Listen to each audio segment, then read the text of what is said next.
Selamat siang. Baik, kita mulai pelajaran kita. Mari kita berdoa. Bapa di surga, terima kasih Engkau memberkati kami dengan hari Tuhan. Hari ketika kami mengingat bahwa hari ini adalah hari punya Tuhan. Dan kami percaya lewat kami menjaganya dengan segenap hati, Engkau pun yang akan berkenan menerima kami. Engkau pun yang akan melihat bagaimana kami berjalan bersama dengan Tuhan sampai pada akhirnya Engkau pun yang akan bekerja lewat kami sehingga kami bisa membawa lebih banyak orang untuk berjalan bersama dengan Tuhan. Terima kasih ya Bapak, kami akan mempelajari tema hari ini. Biarlah Engkau yang menyertai, mencurahkan kasih karunia-Mu sehingga kami pun bisa memahaminya. Terima kasih ya Bapak, kami berdoa berserah di dalam nama Tuhan Yesus Kristus. Amin. Baik.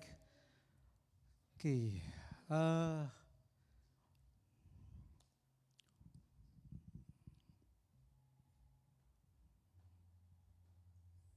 Hari ini kita akan melihat bersama-sama dengan satu tema, mengapa Henok berjalan bersama dengan Allah. Mengapa Henok berjalan bersama Allah? Kalau kita dengar, kita telah tahu sebelumnya, di dalam sejarah dunia ini hanya 2 orang yang tidak mati. Tetapi mereka sementara hidup diubah, langsung dipindahkan atau terangkat ke sorga. Hidup, gitu ya. Bahkan ada yang bilang, Yesus aja mati loh, tapi 2 orang ini enggak. Gitu. Jadi ya memang perkataan itu ya agak aneh gitu ya. Yesus saja mati. Yesus mati karena ada tujuannya, gitu. Ya, ada tujuannya. Kenapa? Ya, kalau Yesus enggak mati untuk kita, bahaya kita. Gitu ya. Tetapi yang menjadi pertanyaan, 2 orang ini mereka diangkat hidup-hidup ke sorga dan mereka tidak mengalami kematian. Ini suatu hal yang sangat berbeda daripada hal-hal yang pada umumnya. Orang yang pertama adalah Henok dan yang kedua adalah Elia. Nah, Henok dan Elia. Secara khususnya kita akan lihat hari ini mengenai Henok. Henok. Mengapa Henok berjalan bersama dengan Allah? Ya. Ada orang mungkin datang kepada kita dan tanya, kenapa percaya Yesus? Gitu ya. Buat apa? Atau kenapa datang ke gereja? Kenapa datang belajar Alkitab? Kenapa sekolah teologi misalnya? Kepada Henok ditanya itu bukan tentang hasilnya. Henok tidak tahu bahwa dia itu akan diubah, dia tidak tahu. Gitu ya. Elia tahu, Henok dia tidak tahu. Luar biasanya di mana? Kita semua kita tahu hasil akhirnya, betul ya? Oh, kerajaan sorga, kebangkitan, diangkat ke sorga hidup-hidup, diubah gitu. Tetapi Henok, dia tiba-tiba berubah dan berjalan bersama dengan Allah. Kenapa demikian? Gitu ya. Entah kalau orang-orang bilang ini kayak kesambar geledek atau apa gitu. Ya. Kita lihat bersama-sama Kejadian 5 ayat 21 sampai 24. Kita baca bersama-sama ya. Slide berikutnya. Sama-sama. Ini saya belum. Oke, saya bacakan aja ya. Saya bacakan. Kejadian 5, ini karena saya enggak lupa tampilkan. Kejadian 5 ayatnya yang ke 21 sampai 24. Setelah Henok hidup 65 tahun, ia memperanakan Metusalah. Dan Henok hidup bergaul dengan Allah selama 300 tahun lagi setelah ia memperanakan Metusalah. Dan ia memperanakan anak lelaki dan perempuan. Jadi Henok mencapai umur 365 tahun. Dan Henok hidup bergaul dengan Allah, lalu ia tidak ada lagi. Sebab ia telah diangkat oleh Allah. Telah diangkat oleh Allah. Amin. Berbicara mengenai berjalan, hal berjalan itu udah biasa kita dengar. Ya. Makanya Alkitab bilang penting kita berjalan dengan siapa? Di Amos, coba lihat Slide berikutnya, Amos dikatakan apa? Kita baca sama-sama, terus satu lagi. Sama Amsal, ya, sorry, Amsal. Kita baca bersama-sama. Siapa bergaul dengan orang bijak menjadi bijak, tetapi siapa berteman dengan orang bebal menjadi malang, gitu ya. Maka sangat penting kita berjalan bersama siapa, ya, berjalan bersama siapa. Alkitab memperkenalkan berjalan bersama dengan Tuhan, sepertinya itu hal-hal yang biasa, ya, hal yang biasa. Tetapi sebenarnya berjalan bersama dengan Tuhan itu berjalan yang seperti bagaimana? Ini yang kita perlu renungkan. Orang sering dengar, oh berjalan bersama dengan Tuhan. Tapi berjalan yang seperti apa yang berjalan dengan Tuhan? Henok, ya, Henok. Seperti apa dia berjalan bersama dengan Allah? Di ayat yang kita telah dengarkan tadi, di Kejadian 5 ayat 22, di situ muncul kata berjalan. Sebenarnya di dalam bahasa aslinya itu artinya lebih kepada muncul kata bergaul. Lalu Henok bergaul dengan Allah. Mengenai Nuh juga sama, bergaul dengan Allah. Tetapi sebenarnya lebih kepada artinya berjalan, ya, berjalan. Berjalan bersama Allah. Kata bergaul atau berjalan itu di dalam bahasa Ibrani itu adalah halak. Artinya pergi, datang, jalan. Pergi, datang atau jalan. Nah, ketika digunakan mengenai Henok, bagaimana dia berjalan bersama Allah, ini dengan bentuk kata yithalek, yang kemudian itu memberikan kepada kita suatu pemahaman bahwa bagaimana Henok berjalan, dia meletakkan apa yang menjadi kehendak dia di bawah orang itu, yaitu Allah, kemudian dia ikut di belakang. Dari sini kita tahu bahwa apa? Sudah tidak berdasarkan apa yang dia mau, apa yang dia pikir. Melainkan apa? Berdasarkan yang Tuhan mau. Ya. Bagaimana dia bisa melakukan hal ini? Apa yang terjadi? Gitu ya. Dari mana kita bisa tahu Henok itu berubah, mulai berjalan dengan Allah. Nah, lewat ini kita akan coba lihat mengapa Henok itu berjalan bersama dengan Allah. Yang pertama, kita lihat bahwa Henok telah bertobat sepenuhnya. Henok telah apa? Bertobat sepenuhnya. Kalau kita lihat sejak zaman rasul-rasul, kalau kita baca kitab Kisah Para Rasul, selalu disuruhkan, bertobatlah dan berilah dirimu dibaptis, maka engkau akan menerima keselamatan. Jadi kata bertobat itu suatu hal yang biasa. Bahkan hari ini pun itu menjadi suatu hal yang biasa. Ya kan? Biasa. Henok, dia bukannya orang yang tidak percaya Tuhan, bukan. Dia tahu Tuhan. Dia hidup seperti kita hari ini, oh kita orang Kristen. Dia juga ya seperti itu. Misalnya hari ini kita datang ke gereja, ya dia juga zaman dulu bisa dikatakan dia pergi ke gereja. Ya. Dia sudah menjalankan kehidupan yang demikian. Tetapi di dalam dia menjalani kehidupan itu, ada satu titik ketika dia itu bertobat, bukan sekedar bertobat, tetapi bertobat sepenuhnya. Bertobat sepenuhnya. Kata pertobatan di dalam bahasa Yunani adalah metanoia. Metanoia. Metanoia ini memiliki arti berubah pikiran atau berbalik. Berubah pikiran atau berbalik. Jadi sementara kemana, enggak jadi, enggak mau. Itu berbalik, berubah pikiran. Ini berkembang maknanya menjadi hal mengganti raja. Mengganti raja. Selama ini saya yang menjadi raja atas diri saya, sekarang berubah. Bahwa apa? Yang menjadi raja atas diri saya adalah Tuhan. Jika Tuhan adalah raja, berarti bukan saya lagi yang mengatur. Siapa? Tuhan yang mengatur. Tuhan yang mengatur. Yesus kiranya menjadi raja atas masing-masing kita dan keluarga kita. Amin. Jadi kita harus selalu melihat Yesus. Makanya dalam keluarga bisa terjadi kesalahpahaman, tidak sepaham, ya.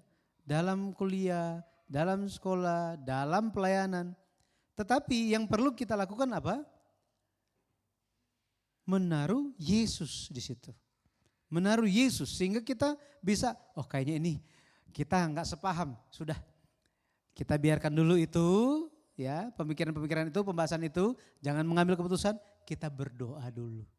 Nah seperti itu. Tapi ya namanya manusia gitu ya, kadang-kadang setelah berantem baru ingat Tuhannya.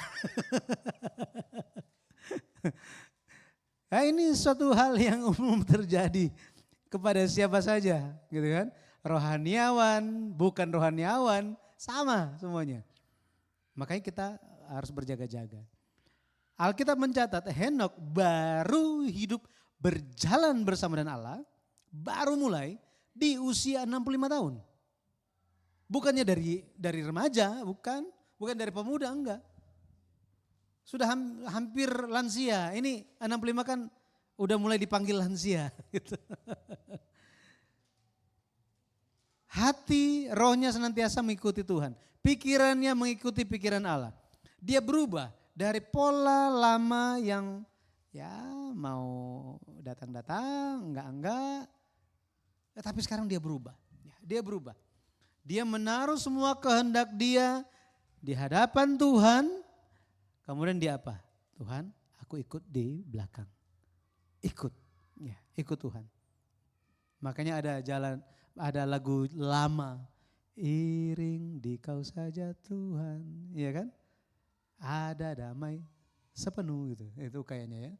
Jadi mengikuti Tuhan. Henokh mengikuti Tuhan.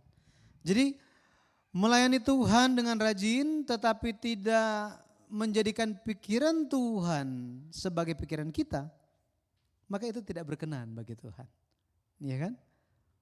Jadi melayani sekalipun, menjalani kehidupan iman pun harus dengan pikiran Tuhan. Tidak boleh terpisah. Tidak boleh terpisah. Ya. Jika tidak memiliki pikiran Tuhan, mau datang ke gereja, mau setiap hari pun tidak ada gunanya. Ya. Tapi jangan sampai, oh kalau nggak ada gunanya ya sudahlah gitu, saya nggak usah datang ke gereja. Bukan itu artinya. Ya, tapi artinya mari kita memiliki pikiran Allah, ya, berjalan. Pikiran duniawi itu akan selalu membuat kita atau menjadikan kita itu musuh Allah. Ya, musuh Allah. Coba aja munculkan pikiran, kan pikiran gak ada batasnya kan? Kita bisa berpikir apa saja, maka itu sangat berbahaya pikiran itu. Nah, coba aja berpikir tentang dosa apapun. Bebas kan? Bisa saja kapanpun. Tetapi di saat kita lakukan itu, hanya berpikir seperti itu pun, kita langsung jadikan diri kita musuhnya siapa? Musuhnya Tuhan, musuhnya Allah. Itu sebabnya kita harus taruh pikiran Allah di dalam kita. Apakah orang yang musuhan kita sering lihat jalan sama-sama? Suami istri sekalipun kalau nggak sepikiran gitu kan bisa beda-beda jalannya. Ya, seperti itu. Jadi pasti terpisah jika bermusuhan, jika pikirannya tidak sama. Ya, tidak akan bisa berjalan bersama dengan Tuhan jika kita tidak menjadi satu dengan pemikiran Tuhan.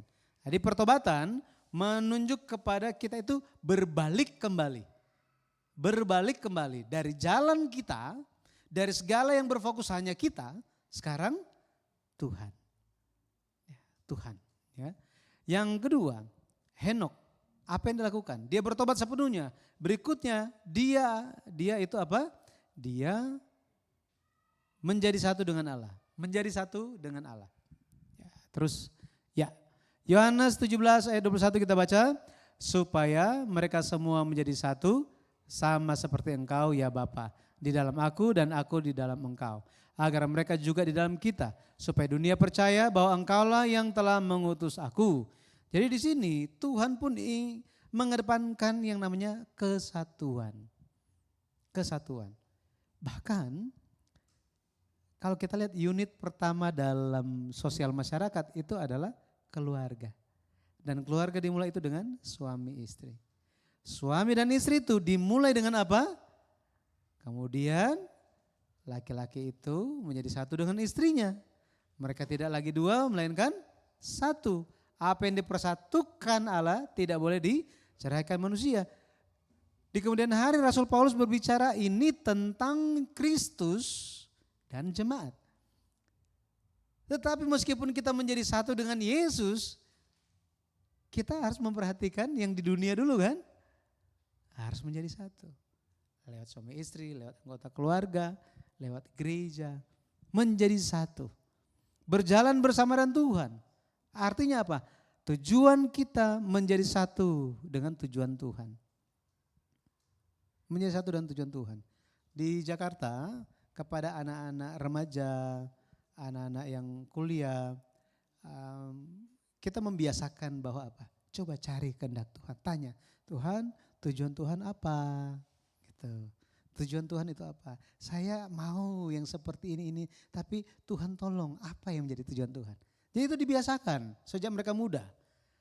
Pada akhirnya ketika mereka dimulai dari mereka mau sekolah, kuliah, mereka mulai akhirnya dekat dengan ya, teman mereka. Akhirnya mereka mulai apa? Tuhan, apakah dia? Ya kan? Apakah dia yang menjadi kehendak Tuhan atau cuma yang saya yang mau? Gitu. Nah, ini menjadi tantangan juga bagi orang-orang muda di gereja. Ya kan? Jadi menjadi satu. Satu dalam kehendak, ya, menjadi satu di dalam tujuan, caranya menggunakan cara Tuhan, hatinya pun dengan hati Tuhan, menjadi satu dengan hati Tuhan dan sesuai dengan kecepatan Tuhan. Harus sama, harus menjadi satu. Ya. Seperti ini. Amos 3 ayat 3, coba kita baca. Amos 3 ayat 3, sama-sama. Dapatkah dua orang jalan bersama? Oh, sorry ini bukan ayatnya ya. Saya enggak masukin ayatnya. Jadi Amos 3:3 di situ dikatakan, dapatkah dua orang berjalan bersama-sama kecuali mereka telah setuju? Nah ini, atau sudah berjanji. Artinya apa? Ketika mereka menjadi satu, barulah bisa jalan sama-sama. Demikian juga kita dengan Tuhan. Kita dengan Tuhan. Makanya Daud, dia sangat dikasihi. Kenapa? Karena dia selalu mencari kehendak Tuhan. Tuhan, hati Tuhan itu apa? Hati Tuhan itu seperti apa? Apa yang harus saya lakukan? Ini selalu dilakukan. Kemudian kalau kita lihat Henok, dia berjalan dengan Allah. Ya. Pada akhirnya dia memiliki iman yang berkenan kepada Allah. Memiliki iman yang berkenan kepada Allah. Yesus selalu melakukan hal-hal yang berkenan kepada Allah. Kita pun sebagai anak Allah harus melakukan hal-hal yang berkenan kepadanya.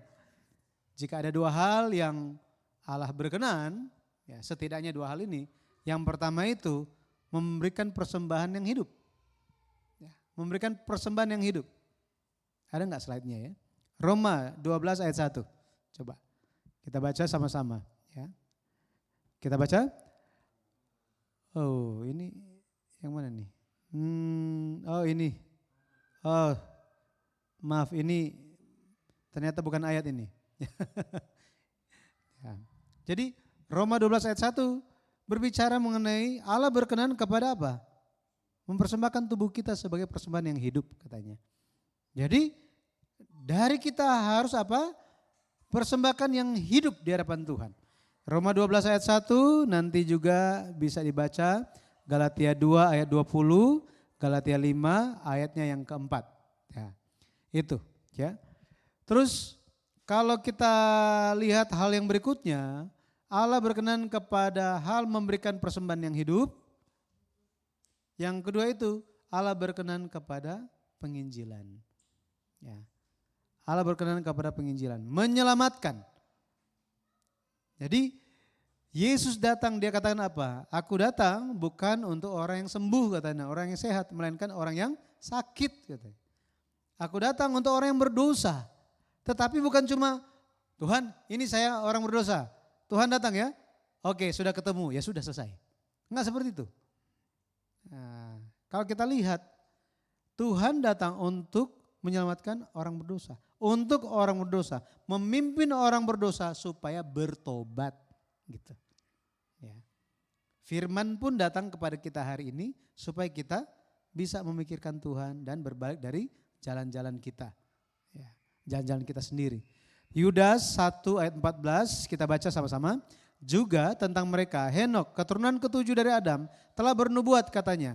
Sesungguhnya Tuhan datang dengan beribu-ribu orang kudusnya. Jadi kalau kita lihat Henok, dia mendapatkan pesan ilahi dan dia sampaikan pesan ilahi ini. Bahwa apa? Tuhan datang. Kalau kita baca ayat selanjutnya, di situ dikatakan bahwa hendak menghakimi.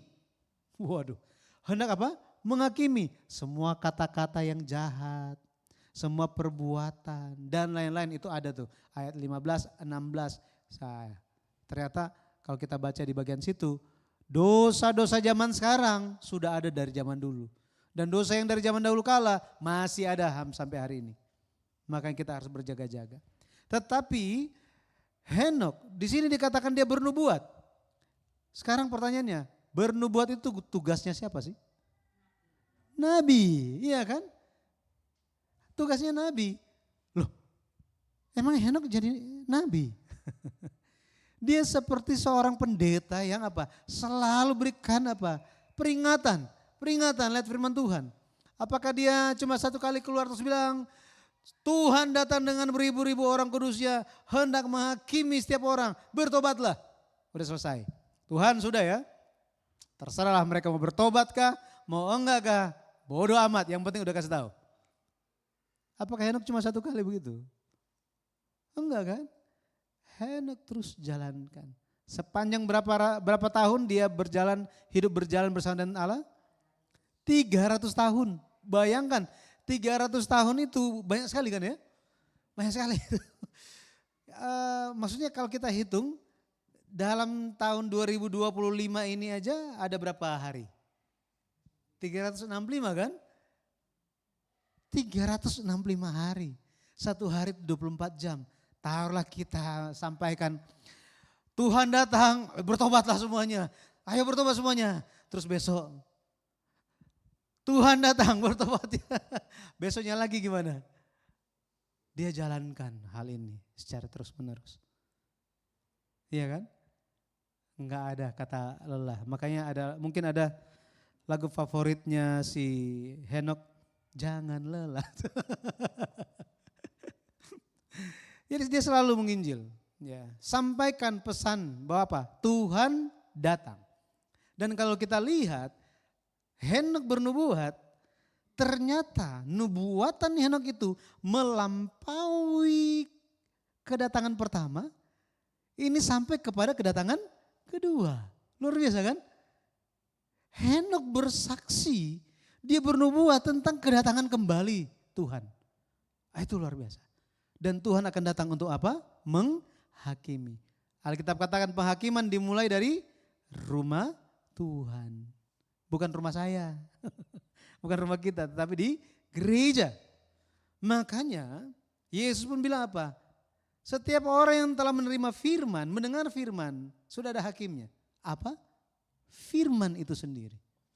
Makanya ketika kita membaca firman Tuhan, ketika kita berkumpul mendengarkan, merenungkan, di saat itu juga kita dihakimi. Makanya ada rasa tersinggung. Pernah terasa?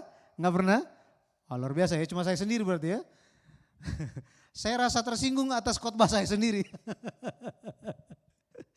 Tapi harus seperti itu. Fungsi dari firman adalah untuk itu, pedang kan? Ya, Ibrani 4:12 katakan firman Tuhan itu lebih tajam katanya. Bermata dua, lebih tajam dari pedang manapun. Menusuk sangat dalam, memisahkan, waduh. Supaya apa? Yang kotor-kotor itu dipotong. Kudus, potong, dipisahkan. Seperti itu. Pada akhirnya, kalau kita lihat, mengapa Henok itu mengapa dia itu mau hidup berjalan bersama dengan Allah. Ya. Kalau kita lihat dia mulai hidup berjalan bersama Allah ketika anaknya lahir. Ketika anaknya lahir. Kita baca sama-sama 2, 3. Setelah Henok hidup 65 tahun, ia memperanakan Metusala. Dan Henok bergaul dengan Allah selama 300 tahun lagi setelah ia memperanakan Metusala dan ia memperanakan anak-anak lelaki dan perempuan. Jadi Henok hidup 65 tahun, dia dapat anak Metusala, baru dia mulai hidup berjalan bersama dengan Allah. Baru di situ. Metusala, kalau kita lihat arti namanya, ada 2, yang pertama apa? Slide berikutnya coba. Ya benar, coba. Oh, wah jangan sampai tidak tersave. Berikutnya coba. Ini dia.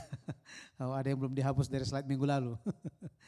Nah ini, Metusala, ya, manusia lembing. Ya, manusia lembing. Ada juga arti yang lainnya adalah akhir kemudian dikirim. Nah, kata ini mutsala, mut, akhir atau kematian. Sehingga arti namanya itu menunjuk kepada ketika dia mati, Metusala ini mati, akhir dikirim. Mungkin ada di sini yang anaknya mau dikasih nama ini. Kalau dia mati, selesai dunia ini. Akhir zaman datang, selesai semuanya. Enggak ada kan yang mau? Enggak ada. Tetapi Henok dia memberi nama anaknya sedemikian rupa. Karena apa? Ya, karena dia telah menerima ya, pesan dari Tuhan. Yang Yuda 1 ayat berapa tadi? 14 tadi. Penghakiman Tuhan akan datang. Akhir akan datang. Dan kapan itu akan datang? Ketika anak saya mati. Itu sebabnya dia tiba-tiba, waduh anak saya demam. Gimana ya? Anak saya demam tinggi. Mulai muncul pikiran apa? Kalau dia mati apa? Berakhir dunia ini, betul kan? Hari ini adalah hari terakhir, betul kan? Kalau misalnya dia nyebrang jalan dengan sembarangan, lihat kiri lihat kanan, kita yang lihatnya apa? Waduh, jika dia mati, ini adalah hari terakhir. Pertanyaannya, Henok memiliki iman yang demikian rupa, selama 300 tahun dia berpikir Bapak, hari ini bisa saja hari terakhir. Dia memiliki pemikiran yang demikian. Selama berapa? 300 tahun. Luar biasa. Tuhan bilang Tuhan akan datang kembali kan? Dia bisa datang kapan? Pasti bukan hari ini ya. Banyak orang berpikir apa? Nanti. Kalau meskipun Tuhan niat mau datang hari ini, saya akan bilang tolong ditunda dulu. Dulu mahasiswa di Korea pernah dibikin survei. Pernah survei gitu kan. Kayaknya ini cuma satu kelas gitu. Dibikin pertanyaan kepada mereka. Terus ya jika Tuhan datang bagaimana gitu kan. Terus mereka bilang apa? Jangan dulu. Loh ditanya kenapa? Belum menikah soalnya. Anak muda begitu pikirnya menikah gitu kan. Setelah menikah pikirnya apa? Pikirannya banyak.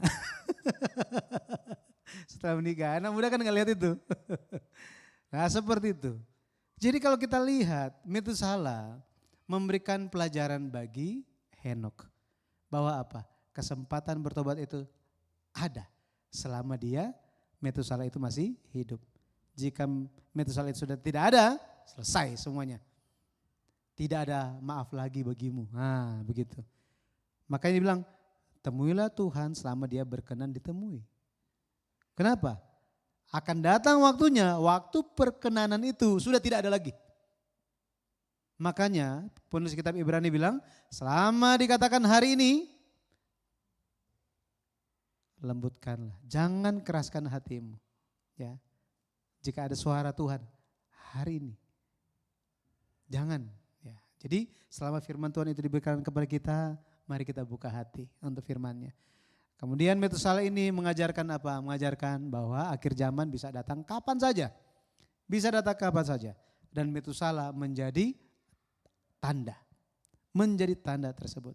Makanya bagi kita hari ini pun kita perlu menjalani kehidupan yang ada kesadaran yang demikian. Betul ya?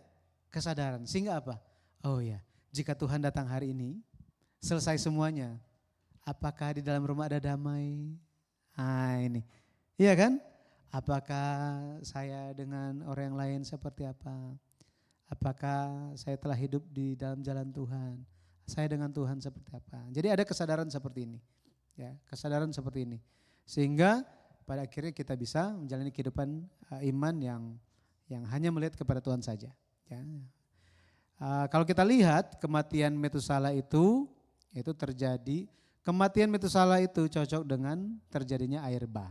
Ya, ini hitungannya. Metusala mati di 669 tahun. Kalau kita lihat,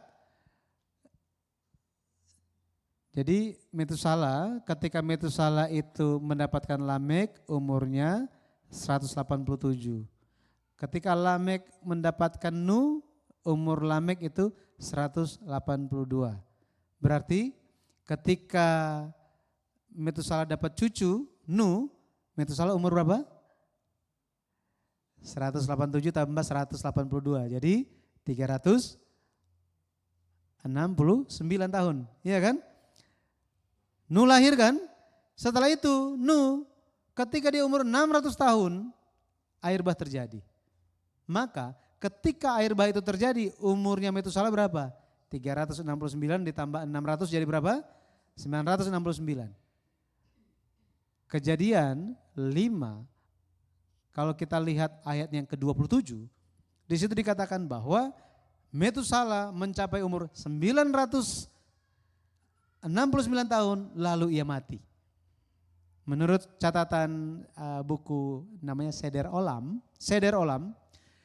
Metusala mati di hari ke-10 bulan yang kedua di tahun air bah terjadi.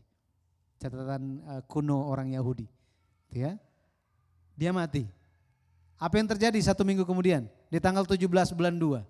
Alkitab mencatat air bah terjadi. Jadi Metusala mati 1 minggu sebelum air bah. Seperti arti namanya. Maka hari ini kiranya kita bisa memperoleh kesadaran bahwa kita sedang menjalankan kehidupan iman kita sambil menantikan Tuhan datang. Kita pun harus berjaga-jaga kehidupan kita. Amin. Amin. Mari kita tutup dengan doa Bapa kami. Bapa kami yang di sorga, dikuduskanlah namamu, datanglah kerajaan-Mu, jadilah kehendak-Mu di bumi seperti di sorga. Berikanlah kami pada hari ini makanan kami yang secukupnya, dan ampunilah kami akan kesalahan kami, seperti kami juga mengampuni orang yang bersalah kepada kami. Dan janganlah membawa kami ke dalam pencobaan, tetapi lepaskanlah kami daripada yang jahat, karena Engkaulah yang punya kerajaan, dan kuasa dan kemuliaan, sampai selama-lamanya. Amin. Terima kasih, mari kita mulakan Tuhan.